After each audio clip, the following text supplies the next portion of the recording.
This is Alabama Politics with Steve Flowers, an in-depth interview with Alabama's top political newsmakers. Now, from the studios of Troy University, here is Steve Flowers.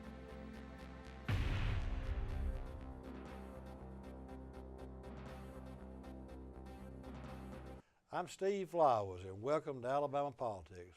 Folks, we're very fortunate tonight to have one of the great guys in Alabama politics, really an icon in the Alabama State Senate, Senator Gerald from over in Clay County. But he doesn't just represent Clay County. That's a sprawling district that covers almost all of East Alabama, from Cleveland, Cherokee, Chambers, all through that area of East Alabama, probably into Phoenix City. But Gerald Senator Dials also the chairman of the Board of Trustees of Troy University, where we're sitting right now, and has been for a long time. He's done a lot for this area of the state, even though he hadn't represented us in the Senate like Jimmy Holly and Clyde Chambliss and all of them. He's done as much for our area as anybody has, and we're very fortunate to have Senator Dial. And the primaries are right upon us, and Senator Dial is going to leave the state Senate after decades and decades of running the Senate and being a leader in the state Senate to run for state agriculture commissioner.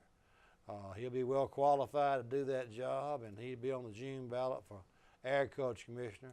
I didn't mean to ride along. Good to have you, Gerald. Thanks. Great to be here, Steve. We've been friends for a long time. I remember I'd been there a few years when you came to the legislature as one of those new upcoming freshmen. You did a great job, and you know, when you've been there a few years, you evaluate the new class coming in. You pick the winners and losers pretty quick, and fortunately, you were one of those winners, and we appreciate your service. Gerald, thank you. That reminds me of, and I won't take up your time that much, but I spoke to a class of Troy State journalism students this morning.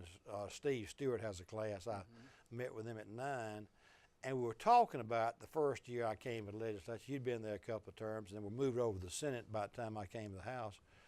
But very few people, it's been so long ago, remember how close Dr. Adams and Governor Wallace were. Oh, absolutely. It made my job pretty easy. You remember that era, but I came to the House, and I'd known George Wallace for decades because I'd been a page up there in the legislature, and he made me and Jim Pruitt, who was your friend too. Right. He took me and Pruitt and made us his favorite freshmen. And the rumor got around that he was going to give one of us a seat on Ways and Means and one on Rules. And they got us together, and it was Billy Joe and Rushton and Elvin and all that crowd. And they said, Steve, we one of the freshmen going to get on Ways and Means or Rules. What you want to be on?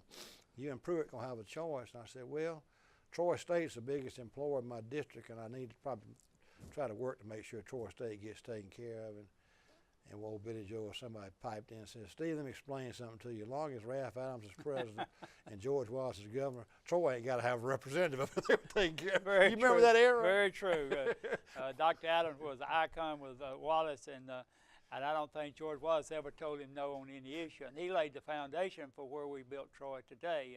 Even the international. Yeah, and he began the international part, and of course Dr. Jack Hawkins took that and run with it, and he's been there 24 years, and we hope we keep him several more years. But the foundation for Troy University was laid by Dr. Adams and what he did, and we have a bench down there with a replica of Dr. Adams. A lot of students go by and sit down and talk to Dr. Adams, and they probably get a lot of good advice from him. But we're proud of what Troy has done. He was a smart businessman. Oh, absolutely. On his own too. Quite frugal. Absolutely. he would not spend a dime of his money or anybody else until he knew where it was going, and that's important. But you mentioned our friend Jack Hawkins has done a great job, and I remember when he first came on board, that was about during my first or second term. Now, I served only 4 terms from 82 to 98. We really had 5 terms because you remember we had a special election in 83. So I was elected 5 times. But now you went to the House. And what year did you first go to the House? I went to the House in 74, and then I went to the Senate in the special election in 83 when the federal court redrew the district lines, and they created a new Senate district over in East Alabama. It was a new district. New district with no incumbent in it, and so I moved to the Senate and ran in that seat. And the unfortunate thing about it, that was when the party handpicked, and so I ran as an independent and won as an independent in 83. They picked somebody else. They picked a liberal. Yes, sir. You remember we were on the same team. Right. Remember during that era, you were either pro-business a pro-trial lawyer. Right. Remember, it was during half my term, I Gerald. told everybody we've always had two parties. They just might not have been Democrat, Republicans. We had the two issues there that separated everybody. You always had the reputation of being the most conservative Democrat. We all raised Democrats. Of course, we're all pretty conservative. Yeah. But you had the reputation that if everybody changes party dial, these will be the first one to go on over there. Well, I just brought the philosophy of the district and where I yeah. grew up and my background to the legislature. It wasn't that I came to the legislature and adopted some other philosophy. It's what my people believed, and it's what I believed, and it's what I'd been raised to believe through my life, and I saw the advantages of that. And so I just brought that on to the legislature. And I hope, Steve, that's what all legislators, they bring the philosophy of their people to the legislature. Don't come down to the legislature and develop some new philosophy that doesn't relate to your people because you don't serve your people when you do that. Gerald, now when you first ran in '74, and you were born and raised in Clay County. Absolutely, yeah. You were an educator at one time. I was born in a little community called Delta. In Clay County. In Clay County. My one uncle ran one store, one uncle ran the other store, and my aunt was the postmistress. So I couldn't get much trouble in Delta. What's the name of the town? Delta. Is it still there? Still there. It had a 1 through 9 school, and in the years past, in that time, they didn't have a lunchroom, and my dad's home had a pretty large basement, so he let the kids come and have lunchroom in our basement. So I always laughed. All the kids went home with me for lunch. So did they really? But until they finally built a lunchroom. But that's where I grew up. I went to school in Lowell and graduated. Went to the University of Alabama. I met my wife Faye. Where is she from? She's from West Alabama, and she was going to Livingston. I met her through a fraternity brother, and so I thought it'd be in my best interest to transfer from Alabama to West Alabama and graduate. So we both graduated down there. So that's y'all met in college. Met in college, and we've been married 56 years. 56 years. She's stayed in education 38 years and still does some part-time recruiting for the 2-year school. What does she teach in school? She started off in elementary school, then she moved to high school and taught business, then she became the guidance counselor. Did you coach for a while? I coached all the time I was there. I was the assistant football, and at Lineville. And head basketball coach. At Lineville. Yeah. Great times. The best thing can happen, Steve, is to go into Piggly Wiggly now in Lineville and somebody say, "Hey, coach." Do they? They say, "Hey, coach." Y'all still live in Lineville. Yeah, and that's one of the warmest feelings you can have. I know they're not, because sometimes when you're in politics, you get called a lot of bad names. But to say, "Hey, coach, how you doing?" is a warm feeling for me, and I still see a lot of those. All of them are grown up now, but I still consider my boys and girls and people that we taught and coached in school, and a lot of them went on to do great things, and I'm very proud of them. Now, you went on, in '74, you beat the legendary Pete Matthews, who got a little bit, wasn't staying close to his knitting in his district, but what area did you have in that House seat? He was from he was Jackson. from Clay County. He had Clay. Yeah, he had Clay, Cleburne, and part of Talladega. Okay, all right. And that was your district at first. Right. Clay and Talladega, part of Talladega. Yeah. Which stayed through '78, your district, the whole time you were in the House. Yeah, the whole time I was in the House. I had all of Clay and all of Cleveland and a portion of Talladega, which included the racetrack and Lincoln.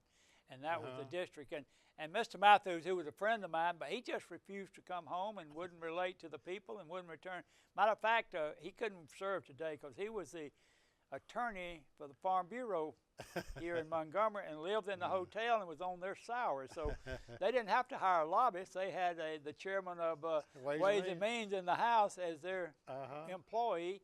And Pete just refused. He just totally stopped relating to the people, and the people were upset about that, the mayors and the council. And so we ran, and the interesting thing, Steve, that was in 1974. I spent $1,500 in the race, did not take a contribution. You spent your own money. $1,500 and beat an incumbent who'd been there a long time. And I say now, I didn't really beat him. A lot of shoe leather, wasn't it? He beat himself by not relating to the people. A lot of shoe leather, wasn't it? So I learned a good lesson. You got to go back and be with your people. How old were you when you went to the House? I was in '74. I was 36. You were a young man. Yeah. Who were some of the guys that came with you that are still there? Anybody still there? Well, that was the largest freshman class we've ever had. In '74. Was Jabbo in that class? Jabbo was. He had already served. And he came in. Jimmy Holly was in that class. Holly was in that class. Yeah, that was a tremendous class of people. You and Holly came the same year. Holly and I came to the same He's year. your best friend in the legislature. Yeah, he serves. He and I share office complex together.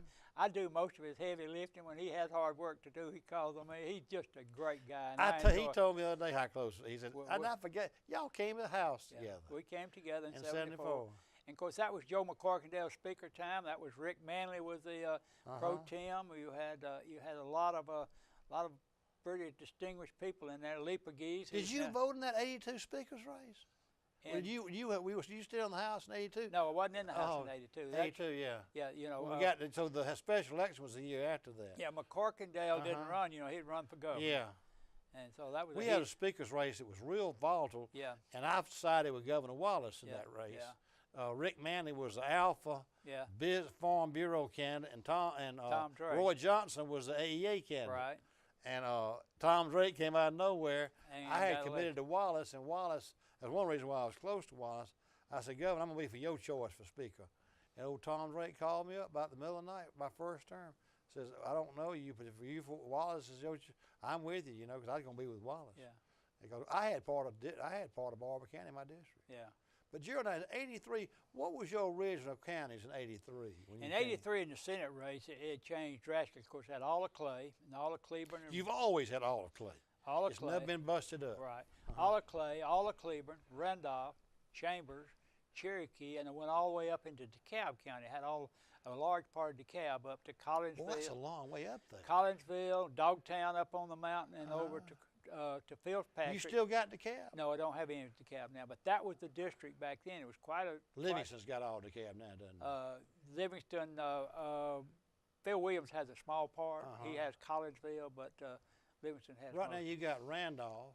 I got all of... Today's district is all of Cleburne, all of Clay, all of Randolph, all of Chambers, and a large eastern section of Lee County going all the way down to Phoenix City. And part of Phoenix City that runs over into Lee County is in that district. So you actually have part of Phoenix City. You've got a large area. It is. It's about a 3-hour drive from one end to the other. Yeah, that's hard to campaign. Well, it is, but it's a good district, and they're all very, very neutral in having the same aspects of interest and all. It's all rural. You know, the biggest town is Roanoke or Valley or Lynette. There's no big cities in it. I have a little bit of Opelika, but there's no big metropolitan area. It's all rural. It's all country folks, all good folks that work hard and enjoy things. And we back up on the Georgia line too, so that's another interesting concept, because sometimes some of my people will get confused on what's happening in Georgia and call me to ask me to vote against a bill that's in the Georgia legislature. We did a unique thing. Especially that Valley area, that Valley Times News, yeah. I got with my friends in Georgia, and we created a committee, and we've met quite often. We got to meet again. We created 6 members in the Alabama legislature and 6 members in the Georgia legislature, and we meet once a quarter and talk about common interests and ideas. We've gone to Georgia Capitol and spent the day with them. They've come over here. We're going to go next over to the Valley area, over to Columbus, and visit the Kia plant. But it's just to get the 6 of us, and they got 6, 3 House members and 3 senators. We got 3 House members and 3 senators. And we just meet. We don't talk about the water wars because we can't resolve those issues, but we talk about other common practices and ideas that we have, and it's just good to know your counterparts across the line, because you never know when the issues is going to affect both of us. That valley is spit right on the line. Right. Hey, Gerald, what about, talking about judicial things and the waterways being in court, you having such deep roots in Clay County, you've got a legacy there, as long as you serve in the legislature and as powerful as you've been, of probably being one of 3 legendary Clay County figures. One of them would have to be Governor Bob Riley, since he was governor 2 terms, and then Hugo Black would be one, and then you'd be one. Did you ever know much about old Hugo Black? He ever come home, or his folks still there? He does not have, he has a grandson in Birmingham. Right, But he doesn't have any, he has some off relatives. The Tolans were kin to him. The Tolan, who one time served as probate judges. Hugo Black, as you know, came up and practiced law there, and moved to Birmingham pretty quickly. Moved to Birmingham, and at times he was somewhat controversial among the local folks. Yeah. But everybody now looks back at how important he was and the decisions he made. we passed a resolution creating the Hugo Black Memorial Courtroom in our courthouse, and we've designated that as the Hugo Black Courtroom, and have done some things to memorialize what he did and the significance he had for Clay County, and you know, to go into the U.S. Supreme Court, that's pretty. You know, we've had a state Supreme Court justice too, Judge Ingram. That's right. Judge Kenneth Ingram served on the Supreme Court. Is he still living? No, sir. He passed away right. this That's summer. Yeah. But you know, Clay County being small has had some significant political. What about 20,000 people? Isn't it? Well, no, about 14,000. Is that all Clay is? 14, a little over 14,000. And but it's a unique county. It's you know, it was carved out of Talladega and Randolph because of the river and the mountains, and they put a county in there, and they we do quite well. What year did they create Clay County?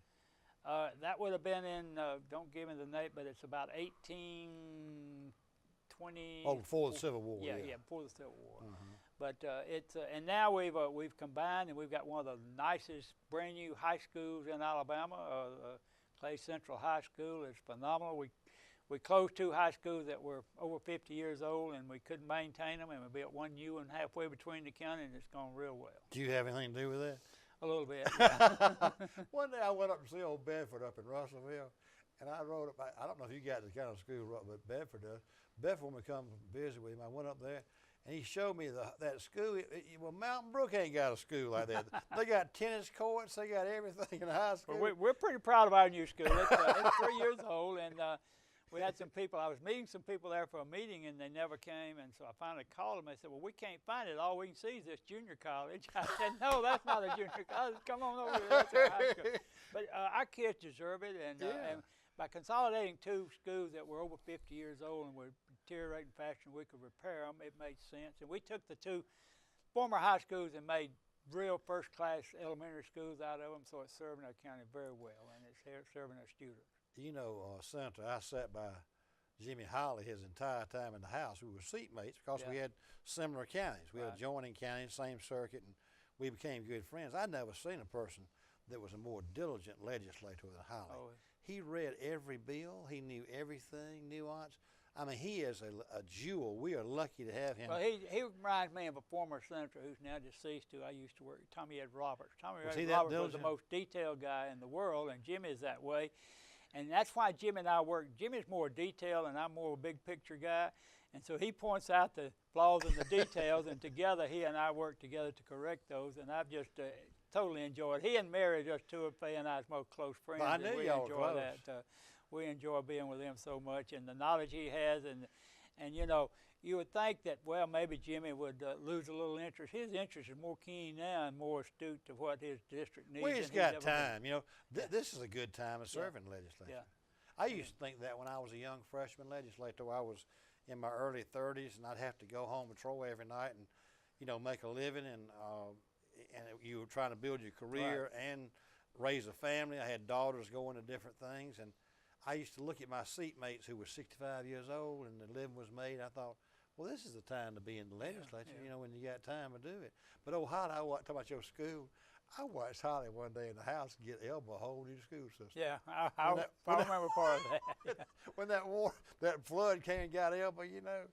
How many years have you been since '83? Did you miss a term anywhere in there? I mean, it's one term, yeah. I was out one term. I worked for Governor Riley in ARAC, Alabama Rural. That's right, yeah. Worked 4 years for him in that term, and then came back after that. So how many years at the end of this year were you? I will have 40 years. 40 years in both houses? Yeah. Or just, how many in the both Senate? houses. 28 in the Senate? And you know, so I've forgotten to ask you this.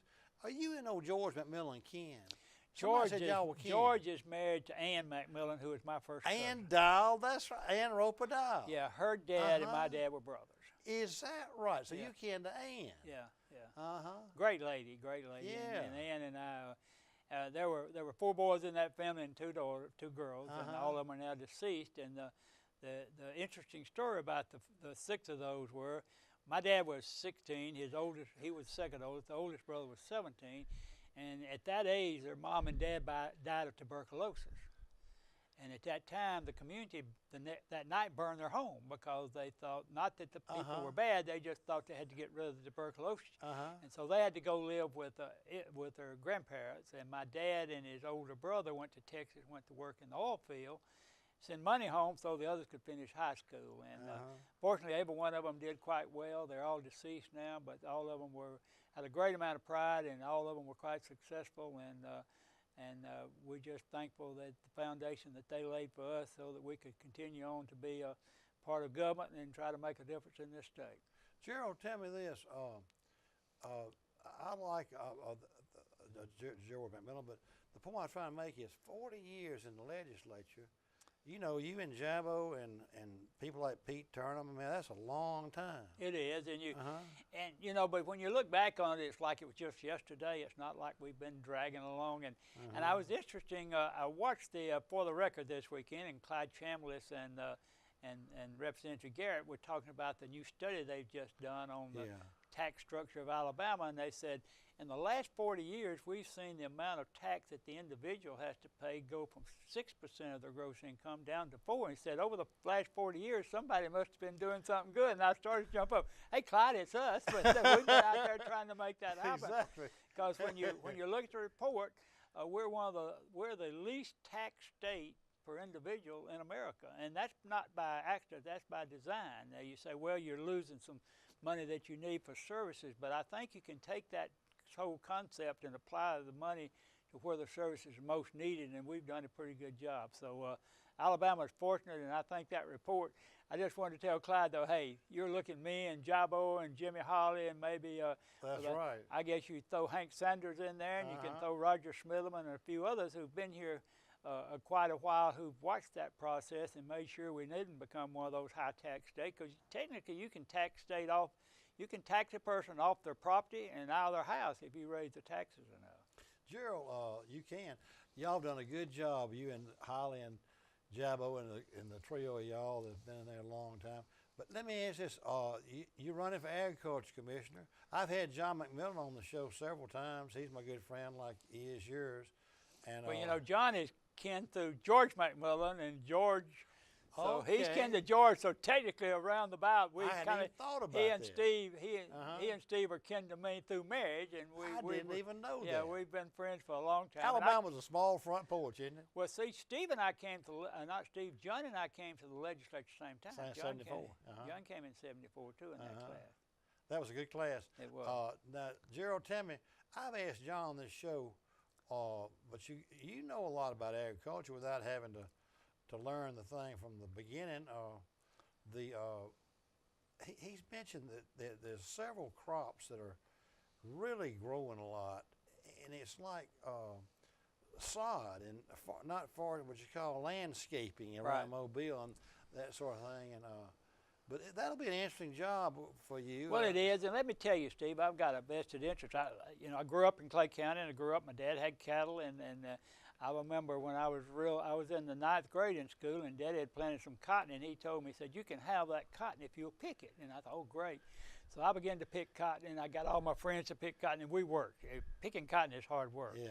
We finally got the cotton picked and had a bale, and we took it to the gin, and we ginned it, and we got ready to leave, and the guy said, well, we're going to buy the gin. I said, I just don't want to sell that. I got too much interest in it. I worked too hard for that. But I almost cried when I had to sell that cotton. So I understand the hard work. But the problem, what we need to look at, agriculture is the largest industry in this state. Yeah. It's $70 billion.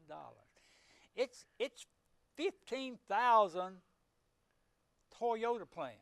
Is it that much bigger than that? Yeah, it's 850,000 people are employed or directly or indirectly employed in agriculture.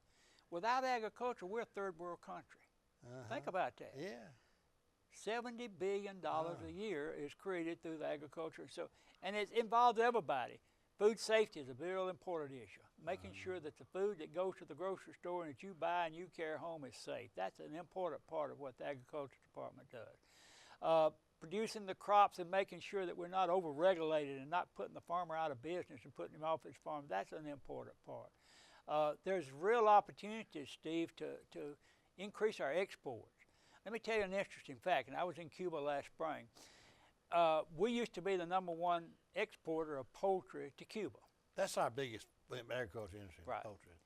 Timber is #1 in poultry. But we used to be, and now Arkansas has moved into Cuba. They opened an office down there, and now they're shipping more poultry than us. And the interesting thing, they're shipping it through the port of Mobile.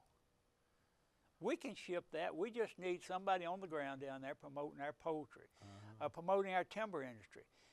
You understand, I think most people understand all the problems they had in Puerto Rico and Cuba when the hurricane came and blew down their telephone poles. Well, they don't grow a telephone pole in the Caribbean, in the Bahamas. Every telephone pole that's got to be put back has got to be produced in America and shipped to them, and we do a world of that. And they come through the Port of Mobile. So there's a lot of opportunities down there. Eventually, the Cuban market's going to open more than it is. You know, they're going to elect a new president in April, and when they do, I think you're going to see the market in Cuba become kind of like communist in China. You know, China's communist and everybody owns everything, but look how the free enterprise has moved into China. And that's eventually going to come to Cuba. They're going to have money through tourism. They're going to have money. They will have money for that. And they've just begun to do some offshore oil leases, and they're going to have offshore oil. They're going to have it just like we've got it in the Gulf. They're going to have it, and so they're going to create some money, and we need to be primed in the position that we can provide agricultural products, not only poultry, but beef and pork and soybeans, peanuts and timber, all of our agricultural products, not only to Cuba, but that whole arena in Latin America and South America and in the Bahamas. And so we need to begin to look at that. That's one thing. I've met with Horace Horn to talk about. He's president of the Dock Association, and he's willing for them to go in with agriculture and open an office down there and begin to promote our industry, so it's a real opportunity for us. I see that as something. Another thing we need to look at, and one of the major problems that I see in Alabama is irrigation. You know, if you're a row crop farmer, or you're producing something that depends on rain, you might as well go to Biloxi and play the slot machines. I mean, it's got to rain enough. It can't rain too much. You got to have all those elements come together. But if we could increase irrigation, if we could add 100,000 acres a year, now that farmer knows when to cut the water on and when to cut off, and it's going to triple his capacity to grow products. And I think we can start a program to add about $100,000 acres a year for the next 4 years and increase irrigation and really help our farmers in that arena as well. Well, Gerald, our time's up. You know, our time goes by in a hurry. We need to have you back on and talk about, we ain't touched on your National Guard experience over the years and everything.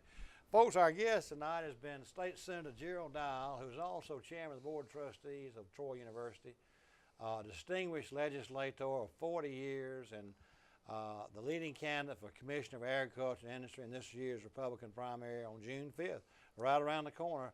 So we thank Senator Dial for taking time out of his busy schedule to be with us, and thank you viewers for watching. Hope you tune again next week for Alabama Politics. Thank you, Senator Dial. Thank you, Steve. Appreciate being with you. Thank you for what you do. Goes by in a hurry, doesn't it? Yes.